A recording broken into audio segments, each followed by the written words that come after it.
Halo semuanya, apa kabar hari ini? Kembali lagi dengan Esther. Saya dengan Esther mau menjelaskan untuk sesi kedua mata kuliah dari sistem elektronik bisnis ya. Oke, saya akan share.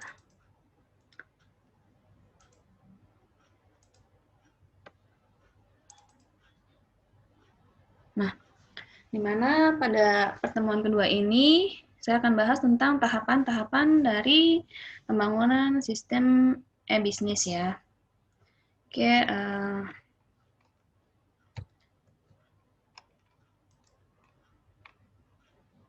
nah, visi dari misinya yang pertama adalah membangun sistem e-bisnis yang bukan hanya komputerisasi, tapi di mana pemahaman tentang landasan dalam membangun sistem e-bisnis. Nah, di mana sistem e-bisnis ini akan sulit bertahan jika menjadi landasannya hanya menghubungkan dengan media internet, ya. Kenapa?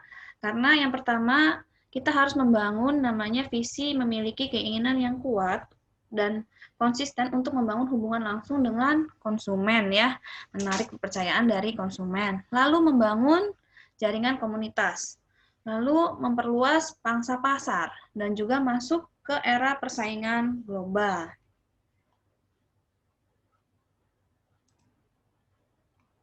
Oke, lalu tahapan-tahap dari pembentukan sistem e-bisnis ini yang pertama adalah memperdayakan komputer personal sebagai jaringan komputer dan internet seoptimal mungkin. Lalu membangun halaman web untuk jalinan komunikasi antara perusahaan dengan konsumen secara efektif dan fleksibel. Lalu membangun sistem e-bisnis yang efektif, di mana dengan mengembangkan sistem SI yang bersifat interplatform ya.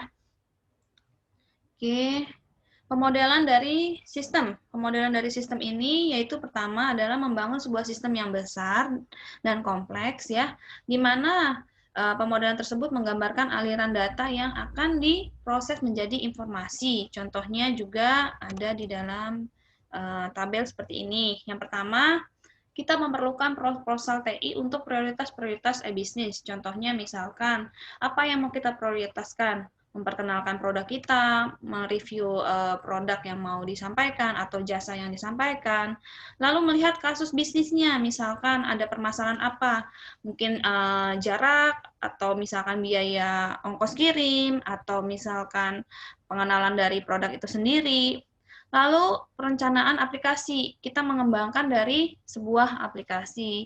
Mungkin kalian sudah pernah memakai dan bahkan sering ya, kalau dulu misalkan kita mau memesan makanan tuh hanya melewati telepon, misalkan contohnya kita mau pesan junk food, makanan McDonald misalkan, nah itu harus telepon ke 1.500 berapa. Tapi kalau sekarang berbeda ya, karena pangsa pasarnya sudah lebih luas. Kenapa? Kita bisa melakukannya dengan aplikasi ya, bahkan ada berbagai macam aplikasi, contohnya ada aplikasi GrabFood, GoFood, ya, dan juga menyediakan juga aplikasi McDonald sendiri. Jadi, di mana perencanaannya adalah pengembangan dari aplikasi e-bisnis itu sendiri, dan tentunya penyebarannya bagaimana menginvestasikan produk itu atau aplikasi tersebut untuk kembali ke prioritas tadi. Prioritasnya apa? Memperkenalkan makanan tersebut atau misalkan jasa tersebut untuk bangsa yang luas, dan misalkan memberikan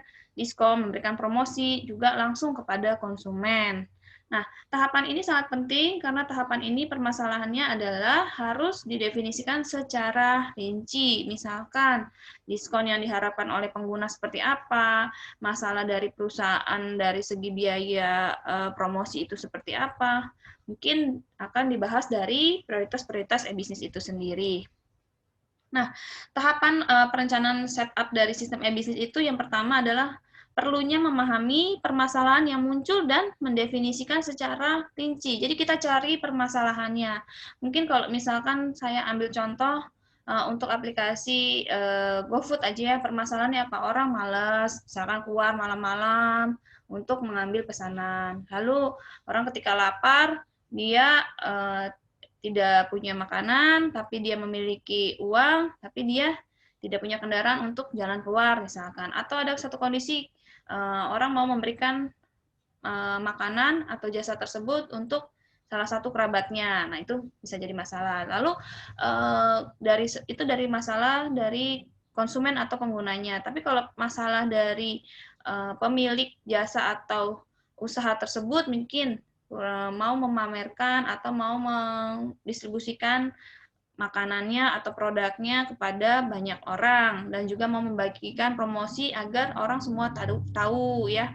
Lalu merumuskan kasus-kasus bisnis yang ingin diselesaikan. Kasus bisnisnya seperti apa? Misalkan adanya keluhan dari pelanggan, misalkan, oh kok nggak bisa diantar ya. Sedangkan kalau dari si pemilik usaha tersebut, kalau harus mengeluarkan dana atau merekrut orang untuk antar makanan tersebut, tidak memiliki banyak jumlah orang ya. Mengestimasikan total investasi yang akan disediakan. Jadi kita hitung dulu berapa biayanya ya, lalu melakukan rencana aksi yang konkret, yang nyata. Jadi kalau memang sudah tahu biayanya, lalu permasalahannya sudah bisa dirincikan dengan sistem e-bisnis ini, boleh melakukan aksi yang nyata sesuai dengan prioritas-prioritas yang tadi untuk memenuhi permasalahan-permasalahan yang ada ya. Nah, yang pertama kita ada namanya 6 dimensi kelayakan menurut McLeod ya, di mana kelayakan teknis. Layak nggak sih kita lakukan sistem e-bisnis ini pada suatu usaha kita, usaha pengembangan prioritas perusahaan kita ya. Lalu pengembalian ekonomis, kembali nggak nih dananya ya, misalkan sudah mengeluarkan berapa jumlah uang untuk biayanya, apakah kembali. Lalu pengembalian non-ekonomis, misalkan kita melihat dari segi perawatan sistemnya ya. Lalu hukum dan etikanya, bagaimana dalam menangani setiap data yang ada dari data pengguna, operasional dan jadwal ya. Lalu other factor, yang pertama adalah kelayakan organisasi dalam memilih kelompok bisnis ya. Kemungkinan pemodalan, tingkat kompetensi produk, lingkungan operasional sistem, dan sistem harga ya, tentunya harus dipertimbangkan faktor-faktor lainnya ini. Lalu tahap ini harus dilakukan secara objektif, mungkin seobjektif mungkin agar hasilnya tidak biasa ya. Jika ditemukan indikasi ketidaklayakan, kita harus mencari sebabnya ya. Apakah dapat diatasi atau tidak? Jika tidak, mungkin kita bisa melakukan option yang lain. Jika iya, langsung bisa menyusun langkah-langkah konkretnya. Nah, tahap perencanaan setup bisnis ini di mana yang pertama fasenya memahami kriteria kebutuhan dari sistem. Apakah dengan adanya sistem kebutuhan-kebutuhan tersebut bisa dipenuhi? Lalu menuju sistem yang stabil dan fleksibel ya. Selain itu, memperhatikan juga rekomendasi kelayakan. Yang pertama adalah kebutuhan dari perusahaan. Misalkan perusahaan perlu melakukan perubahan seperti apa, kebutuhan operator, kebutuhan pemakai, kebutuhan teknisnya. Nah, tahapan pemaparan. Nah, pada saat ini adalah bagaimana caranya mengimplementasikan rancangan yang telah disusun sebelumnya agar dapat diwujud nyatakan. Tentunya implementasi itu sebelum melakukannya dalam prosedur menggunakan bahasa komputer biasanya harus menggunakan layout dulu, misalnya berupa paper atau pembahasan yang lebih sederhana. Contohnya di sini setelah menggunakan teknologi komputer, tentunya sistem itu sudah lebih ribet atau sudah agak sulit untuk diubah ya. Nah, proses tersebut terjadi dapat di luar sistem komputer. Nah, di mana penyusunannya melalui perjanjian atau tata tertib. Misalkan ada beberapa user yang terlibat dalam alur yang akan ditetapkan ya. Contohnya untuk merealisasi sistem pada tahap ini ada beberapa metode, misalkan penggunaan paket aplikasi, pengembangan oleh staf sendiri, pengembangan dari kerjasama dari pihak luar, atau menggunakan soft house atau outsourcing atau konsultan. Ya. Lanjut ke tahapan evaluasi. Jika tahapan evaluasi ini harusnya dilakukan sambil berjalan pembuatan sistem tersebut ya, di mana perlu dilakukan proses uji coba untuk memastikan apakah sistem tersebut sudah benar ya. Jangan sampai nanti ada kesalahan-kesalahan kecil yang mengakibatkan terjadinya kegagalan dari produk sebuah sistem tersebut. Nah, tahapan evaluasi ini di mana memastikan apakah sistem sudah berjalan dengan benar, lalu menyesuaikan karakteristik yang ditetapkan, dan tidak ada terjadinya kesalahan, bahkan sampai penelusuran dan keterlibatan data. Nah, ada beberapa faktor yang harus diperhatikan dalam perangkat keras ketika kita mengevaluasi. Yang pertama adalah kemampuan perangkat keras dan yang meliputi kecepatan proses dan distribusinya. Yang kedua, seberapa besar biayanya ya dalam mewujudkan suatu sistem tersebut, dan juga harus memikirkan juga biaya perawatan dari sistemnya. Yang ketiga, kompatibilitas perangkat keras terhadap sistem-sistem yang terkait. Yang keempat, seberapa lama teknologi tersebut akan dapat bertahan. Kita harus mengkalkulasikan dulu dari biayanya, berapa yang harus dikeluarkan, lalu berapa lama bertahan. Kita evaluasi, kira-kira 5 tahun cukup nggak, atau 7 tahun, atau 10 tahun. Yang kelima, sejauh mana pilihan-pilihan terhadap komputer itu dipergunakan dalam memperhatikan faktor-faktor secara ergonomik ya. Yang keenam, tingkat kehandalan dan skalabilitas jaringan komputer itu harus dibangun ya sebagai infrastruktur sistem tersebut. Jadi jangan sampai dengan adanya sistem yang baik tapi nantinya tidak lama digunakan, lalu jaringannya tersebut juga tidak baik atau tidak memadai.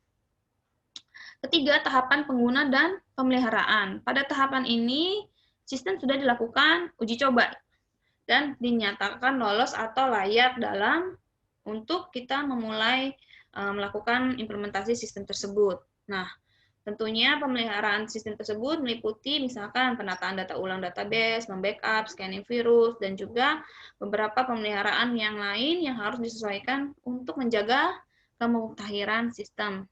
Mungkinnya harus ada pembetulan atau kesalahan-kesalahan yang tadinya tidak diketahui, lalu kita melakukan pembetulan atau revisian. Nah, ada di sini beberapa faktor yang menyebabkan kegagalan dari sistem e-bisnis itu sendiri. Yang pertama, sering orang memandang sistem e-bisnis adalah paling utama dan penting. Padahal tidak semua beberapa sistem harus menggunakan e-bisnis ya.